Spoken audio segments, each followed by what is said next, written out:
계속해서 증권업종 좀 더 자세한 분석 이어가 보겠습니다. 안영준 키움증권 연구원 나와주셨습니다. 어서 오십시오. 반갑습니다. 안녕하세요. 반갑습니다. 증권업종이 올해 초 대비 80% 가까운 수준은 급등했다고 하는데 증권주를 강하게 이끌고 있는 것은 지금 상법 개정안이 어느 정도 증시 활성화에 기여한다고 보십니까? 네, 일단 말씀하신 대로 상법 개정안에 대한 기대감이 좀 증권 업종에도 긍정적인 영향을 좀 많이 미치고 있다, 이렇게 볼 수 있을 것 같습니다. 네. 일단 상법 개정안을 간략하게 말씀을 드리면은 첫 번째로는 그 기업의 이사에 대한 충실 의무를 원래는 이제 회사만이었다면 개정을 통해서 이걸 이제 주주에게까지 충성 의무를 도입을 하겠다. 네. 그 다음에 이제 그 집중 투표제라고 하는 그 소액 주주도 직접 이제 이사회 그 투표에서 이사 선임에 대한 권한을 가져갈 수 있도록 하는 그런 집중 투표제도 도입을 하는 네. 그 이제 두 가지가 크게 이제 상법 개정안의 핵심 내용이다라고 할 수가 있는데요. 일단은 그 이러한 상법 개정안이 굉장히 이제 증시에 좀 좋은 영향을 미치고 있는데, 그거에 대한 기대감은 아무래도 코리아 디스카운트에 대한 좀 이제 그 디스카운트를 축소할 수 있는 요인 중에 하나로 상법 개정안이 작용할 수 있지 않을까, 이런 기대감이 좀 작용하는 것 같습니다. 그 이유는 이제 그동안에 우리나라 증시가 디스카운트 받았다고 생각되는 요인 중에 하나가 네.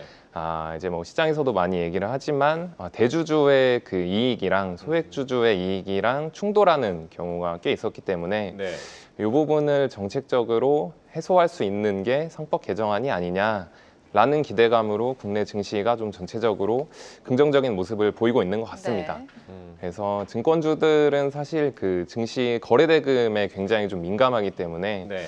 최근에 증시가 또 오르고 있고, 앞서 이제 보여주신 것처럼 거래대금도 크게 좀 증가를 하고 있어서 그에 따라서 증권주들의 주가 상승도 좀 큰 폭으로 보이고 있는 것 같습니다. 그래서 앞으로를 살펴보면은 상법 개정안이 물론 이제 좋은 영향만 있는 거를 기대하기는 사실 어렵고, 재계에서의 부작용 우려 이 부분도 있기는 하지만 당분간은 긍정적인 방향으로 우리나라 증시를 좀 계속해서 이끌어 갈 것으로 전망을 하고 있습니다. 네, 상법 개정안이 코리아 디스카운트 해소를 이끌어낼 수 있다. 물론 상법 개정안 하나만으로는 아닐 텐데 새 정부의 이제 코스피 5천을 향한 증시 활성화 정책 중에서 좀 눈여겨보고 계시는 부분은 어떤 부분이 있습니까?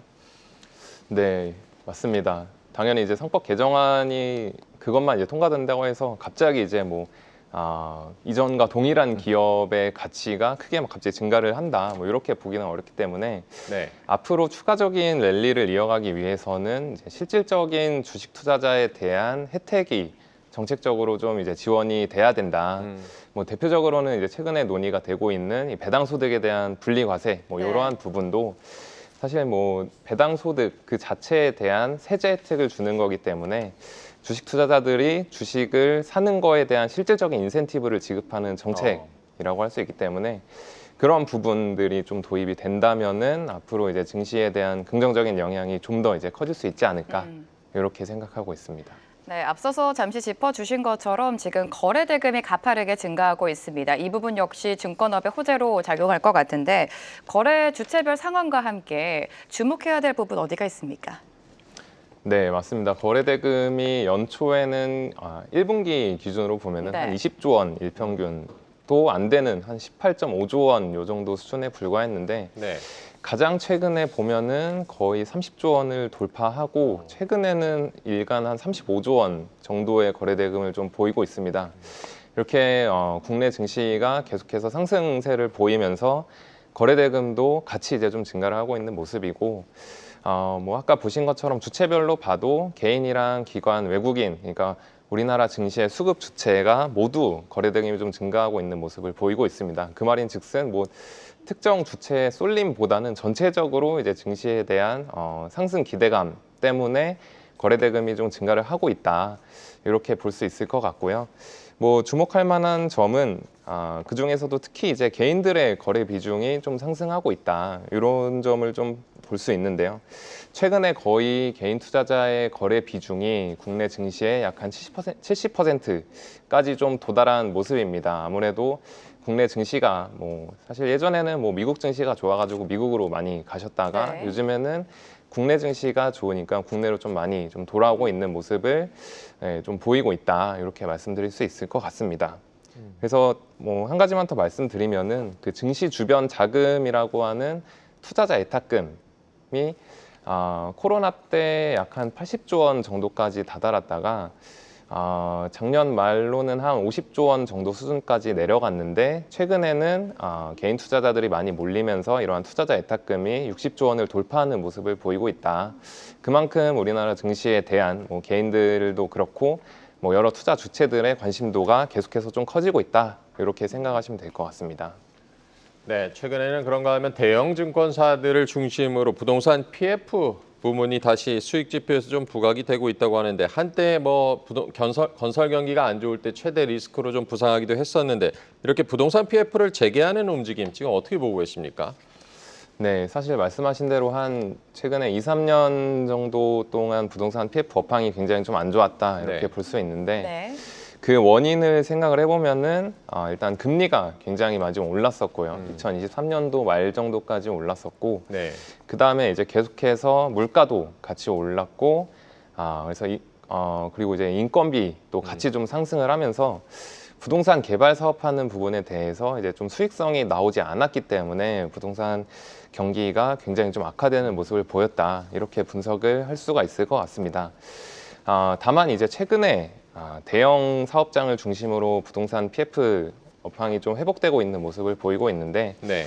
그 이유는 이제 그 금융 당국 주체로 이제 부실 사업장에 대한 정리가 활발히 좀 이루어졌고 그리고 최근에는 금리도 2023년보다 훨씬 좀 이제 많이 하락한 수준이기 때문에 이 부동산 개발을 하는 사업 주체 입장에서는 과거보다 굉장히 좀 수익성이 높아진 상황이다.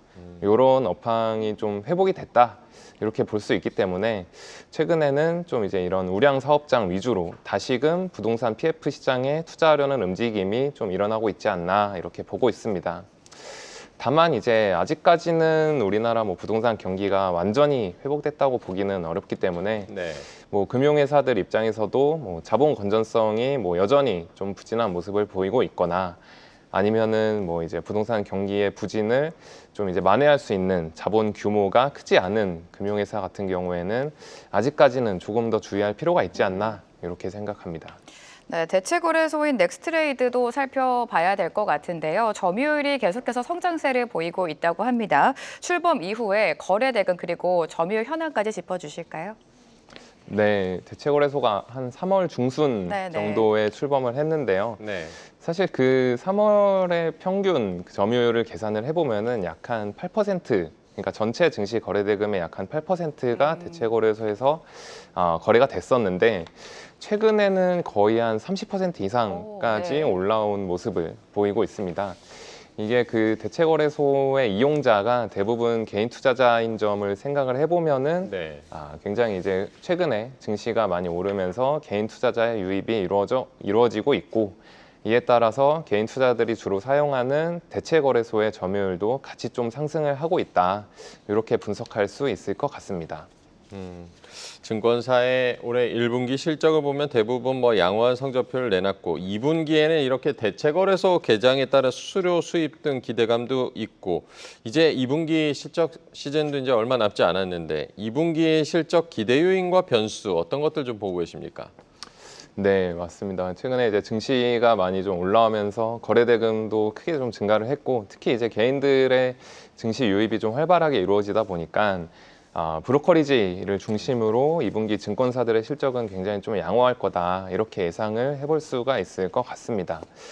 숫자로 말씀을 드리면은 아까 이제 1분기 때는 한 18.5조 원 정도 이제 일평균 거래 대금을 기록을 했다면 네. 2분기에는 그거보다 약 한 20% 정도 증가한 뭐 20조 원 초반대의 거래 대금을 좀 보일 걸로 전망이 되기 때문에 결과적으로는 브로커리 쪽에서는 이렇게 두 자릿수의 이익 성장을 충분히 좀 생각을 해볼 수 있지 않나 이런 생각이 들고요. 다른 부문 쪽에서도 말씀해 주셨던 대로 이제 PF 쪽에서도 좀 네. 이제 우량 물건들 중심으로 좀 영업이 좀 재개되고 있는 모습을 보이고 있어서 IB 부문도 좀 견조한 실적을 기록할 것으로 예상이 됩니다. 다만 이제 여기서 주의해야 될 점이라고 생각되는 거는 1분기에는 증권사들이 굉장히 이제 그 운용 부문에서 실적이 좋은 모습을 보였었는데 네.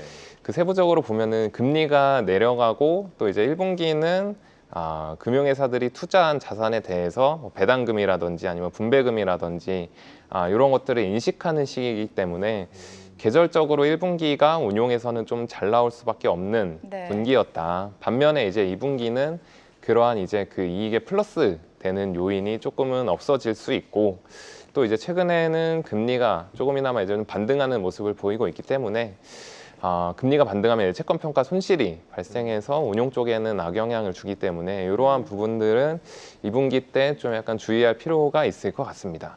네, 지금 시장에서는 증권주를 바라보는 시각이 살짝 엇갈리고 있는 것 같습니다. 증권주가 연초 대비해서 워낙에 급등이 나왔기 때문에 고점에 대한 논란도 있고 오히려 추가 상승 여력이 있다라고 판단하시는 분들도 있을 텐데 연구원님은 어떻게 예상하고 계십니까? 네, 맞습니다. 최근에 급격하게 좀 많이 오른 감이 네. 없지는 않은데요. 근데 저는 결론부터 말씀드리면 더 갈 수 있다. 어. 네, 이렇게 생각을 합니다. 왜냐하면은 그동안에 역사적으로 증권사들의 그 PBR 밸류에이션을 보면은 계속해서 좀 하락하는 모습만을 거의 한 10년 넘는 기간 동안 보이고 있었습니다. 네. 그 이유가 이제 하나는 우리나라의 증시가 계속 이제 좀 박스피에 갇힌 기간이 워낙에 오래되었다. 그리고 두 번째로는 이 증권사들의 실적이 운용 소익이 좌우하는 경우가 많기 때문에 시장에서의 신뢰도가 굉장히 좀 떨어졌다. 그리고 마지막으로는 이제 뭐 주주환원에서 크게 좀 적극적인 모습을 보이지 않았다. 이런 이유들을 들 수 있을 것 같은데요. 일단은 최근에는 뭐 그 전체적인 우리나라 증시에 대한 그 밸류에이션 리레이팅 기대감이 좀 작용을 하면서 증시가 빠르게 오르고 있기 때문에 그에 대한 그래서 이제 기존에는 박스피여서 증권사들이 실적을 못 냈다면 지금부터는 증시가 좋으면서 증권사들의 실적이 계속 좋을 거다. 이렇게 예상이 되고 두 번째로는 그 실적 변동성을 말씀을 드렸는데 옛날보다 우리나라 증권사들의 이익이나 자본의 체력이 굉장히 높아졌습니다. 이런 그 좋아진 점에도 불구하고 그동안의 PBR은 계속해서 좀 하락을 했는데 최근에 증권사들 실적을 보시면은 뭐 부동산 PF 업황이 안 좋거나 아니면 금리가 상승하거나 이러한 좀 비우호적인 환경 속에서도 실적을 굉장히 좀 잘 내고 있습니다. 그래서 이런 그 실적 안정성에 대한 증권사들의 그 밸류에이션 프리미엄 요인이 작용하지 않을까 이렇게도 기대를 하고 있고 마지막으로는 그 주주환원에 굉장히 좀 소극적이었다라고 네. 말씀을 드렸는데 작년에 이제 뭐 다수의 증권사들이 밸류업 프로그램에 동참을 하면서 좀 적극적으로 주주환원을 하고 있는 모습입니다. 그래서 이러한 부분들이 앞으로 좀 증권사들의 추가적인 랠리를 이끌 수 있지 않을까라고 생각합니다. 네, 증권주들 주가가 올해 워낙 많이 올랐지만 이익 체력도 지금 개선되고 있고 박스피 탈출 기대감도 있고 추가 상승 여력이 있다는 점을 짚어주셨습니다. 지금 투자 관점을 봤을 때 접근이 유효한 최선호주 어떤 것들 좀 보고 계시고 투자 전략도 함께 전해주실까요? 네, 저는 이제 증권업종 최선호주로 그 미래에셋증권을 말씀을 드리고 있습니다.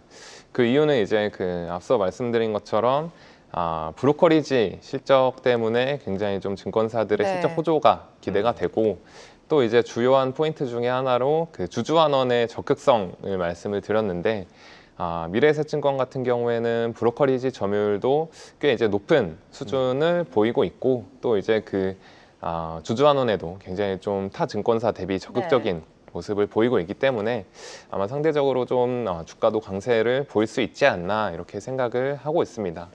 뭐 추가적으로 더 말씀을 드리면은 자기 주식의 비중도 굉장히 높고요. 거의 20%가 넘는 자기 주식을 보유하고 있기 때문에 뭐 앞으로 뭐 자기 주식 소각에 대한 뭐 기대감이나 이런 부분들이 시장에서 좀 작용을 할 수도 있을 것 같고 더불어서 그 전체적인 미래에셋 금융그룹에 대한 지배구조 개편 기대감도 미래에셋증권의 주가 상승 기대감으로 좀 작용할 수 있지 않나라고 생각하고 있습니다. 네, 증권주 앞으로도 추가 상승 여력이 있다라고 판단해 주셨고 그 속에서 탑픽으로는 미래에셋증권 꼽아주셨습니다. 자, 이제 보험 업종으로 가보도록 하겠습니다. 이재명 정부가 보험 관련 공약으로 이륜차 보험 부착 의무화 그리고 펫 보험 활성화를 내걸었는데 신성장 동력으로 작용을 할 수 있을까요? 네, 말씀하신 대로 이제 이륜차 보험 쪽에서는 뭐 이제 그 차량 앞쪽에도 번호판 부착을 뭐 의무화한다 네. 뭐 이런 거에 대한 논의도 있고 펫보험도 굉장히 좀 적극적으로 이제 시장을 키우려는 정책을 논의하고 있는 것 같습니다. 그래서 이게 잘만 이루어진다면 이제 보험사들에게는 이제 새로운 먹거리로 작용을 할 수 있을 거다라고 생각이 드는 게 지금까지의 그 이륜차 보험의 보험 가입률은 거의 그 등록 대수 대비 절반 수준밖에 되지 않고 네. 화면에서도 보시는 것처럼 펫보험 같은 경우에도 가입률이 2% 미만으로 굉장히 좀 적기 때문에 네. 이러한 부분이 활성화된다면 당연히 보험사들은 이제 새로운 매출원으로 활용할 수 있기 때문에 좀 긍정적이다 이렇게 볼 수가 있을 것 같습니다. 다만 이제 단기간에 되기에는 좀 어려울 것으로 생각을 하고 있는데요. 왜냐하면 이륜차 같은 경우에는 그 워낙에 손해율이 굉장히 높기 때문에 상대적으로 사고가 좀 많이 발생하기 때문에 네. 어쩔 수 없이 보험료를 좀 높게 받아야 되는 그래서 좀 약간 시장에서 그 판매에 대한 매력도가 약간 좀 떨어지는 그러한 좀 어려운 점이 있고요. 펫보험 같은 경우에는 이제 워낙에 지금까지 그 뭐 펫 진료에 대한 데이터가 많이 쌓여져 있지 않기 때문에 요거 진료 과목에 대해서 이 진료비의 적정 수준이 어느 정도냐라고 결정을 할 때 이걸 이제 뭐 표준 수가라고 하는데 이런 표준 수가를 정할 때 정부와 뭐 수의 업계 간의 갈등이 좀 예상이 되기 때문에 이러한 그 기준 범위가 어느 정도 원활하게 뭐 책정이 되냐에 따라서 이 도입 속도는 좀 이제 달라질 것으로 예상을 하고 있습니다. 네, 이륜차나 펫보험, 뭐 새 먹거리가 보험사들에게는 될 수는 있지만 시간은 좀 걸릴 수 있다는 점을 짚어주셨습니다. 금융위원회가 최근에 지급 여력 비율 권고 기준을 좀 하향 조정을 하고 해약 환급금 준비금 적립 비율 기준도 좀 완화를 했는데 이런 규제 완화에 미치는 영향은 어떻게 봐야겠습니까? 네, 맞습니다. 이런 그 최근에 자본 규제에 대한 완화 정책이 좀 나오고 있는데 그 정책이 나오는 배경을 보면은 작년에 그 보험사들이 배당을 못한 회사들이 많았습니다. 이제 상위 3개사를 제외하고는 배당을 하지 못했는데 네. 그 이유가 최근에 이제 아무래도 금리 수준이 굉장히 좀 낮다 보니까 네. 보험사들의 자본이 악화가 됐고 그래서 이제 자본을 지키기 위해서 어쩔 수 없이 배당을 좀 하지 못했다. 네, 이러한 그 작년에 현상이 있었기 때문에 당국 입장에서는 그래도 어느 정도 좀 자본 규제를 완화해 줄 필요성이 있지 않겠냐라는 논의가 좀 이루어지고 있는 것 같습니다. 다만 이제 지금까지 나온 뭐 해약환급금 준비금 적립 비율 완화라든지 아니면은 뭐 지급 여력 비율 권고 기준 하향 조정이라든지 뭐 긍정적인 방향이기는 한데 아직은 부족한 수준이기 때문에 뭐 이게 나왔다고 해서 바로 뭐 올해 작년에 배당을 못했던 보험사들이 뭐 올해는 할 수 있다 이렇게 되는 거는 사실상 좀 어렵다. 네, 이렇게 생각이 됩니다. 다만 이제 추가적으로 봐야 될 거는 그 금융당국이 정책을 발표하면서 하반기 때 추가적인 보험사 자본 규제 완화에 대한 논의를 하겠다라고 얘기를 한 상황이기 때문에 네, 그 연간 배당이 지급되기 위해서는 약간 연말이나 뭐 내년 초 정도까지 네, 장기적으로 봐야 되는데 그때까지 뭐 추가적인 자본 완화 정책이 나올지를 좀 주의 깊게 봐야 될 필요가 있다. 이렇게 보시면 될 것 같습니다. 증권주보다는 보험주에 다소 좀 보수적인 시각을 제시하고 계신 것 같은데 선별적인 전략이 필요할 것 같습니다. 보험주 대응 전략 세워주실까요? 네, 일단 저는 항상 보험주 같은 경우에는 그 배당 수익률을 네. 기준으로 투자하는 게 좀 바람직하지 않나 이렇게 생각을 합니다. 그래서 이 보통 이제 애널리스트 분들이 예상을 하는 배당금 기준으로 지금 주가 수준에서 내가 만약에 이걸 지금 사면은 어느 정도 배당 수익률이 나올지를 생각할 수 있기 때문에 그거를 기준으로 판단을 하면은 좀 합리적이지 않나 이렇게 생각을 합니다. 최근에 주가 수준을 보면은 뭐 상법 개정안이나 아니면은 뭐 저PBR 뭐 이런 쪽에 대한 수혜로 보험주에 대한 주가가 전체적으로 좀 많이 올라온 상황이어서 반대로 배당 수익률은 약간 좀 예전보다는 좀 하락한 상황이다 이렇게 생각을 할 수가 있는데 그래서 뭐 지금 수준에서 보면은 이제 그 배당 수익률이 한 5%에서 6%대에 불과하기 때문에 가격적인 메리트가 네. 크지는 않다. 그래서 다소 이제 좀 저는 개인적으로는 보수적으로 투자 의견을 좀 제시를 하고 있는 거고요. 그래서 이런 그 배당 수익률이 5%, 6%대 나오는 보험사보다는 작년에 이제 그 배당을 못했었는데 하반기 때 추가로 자본 규제 완화가 있으면 배당이 재개될지도 모르는 보험사가 네, 당분간은 좀 뭐 그런 투자 전략을 세워보는 것도 나쁘지 않겠다. 뭐 이렇게 생각을 합니다. 네, 보험주를 볼 때는 배당 수익률을 좀 꼼꼼하게 챙겨보자라는 말씀까지 전해주셨습니다. 오늘 안영준 키움증권 연구원과 함께했습니다. 고맙습니다. 감사합니다.